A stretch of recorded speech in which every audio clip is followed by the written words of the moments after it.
رسول اللہ صلی اللہ علیہ وسلم نے فرمایا، وہ وقت قریب ہے جو مسلمان کا سب سے آمودہ مال اس کی بکریاں ہوگی، جن کے پیچھے وہ پہاڑوں کی چوٹیوں اور برساتی وادیوں میں اپنے دین کو بچانے کے لیے بھاگ جائے گا۔ صحیح بخاری حدیث نمبر 19۔ رسول اللہ صلی اللہ علیہ وسلم لوگوں کو کس کام کا حکم دیتے تو وہ ایسا ہی کام ہوتا جس کے کرنے کی لوگوں میں طاقت ہوتی۔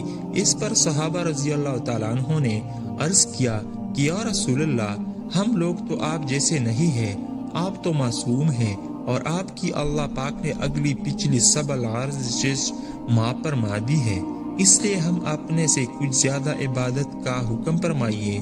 یہ سن کر آپ صلی اللہ علیہ وسلم ناراض ہوئے، حتیٰ کہ حبگی آپ صلی اللہ علیہ وسلم کے چہرے مبارک سے ظاہر ہونے لگی۔ پھر فرمایا کہ بے شک میں تم سب سے زیادہ اللہ سے ڈرتا ہوں اور تم سب سے زیادہ اسے جانتا ہوں، بس تم مجھ سے بڑھ کر عبادت نہیں کر سکتے۔ صحیح بخاری حدیث نمبر 20۔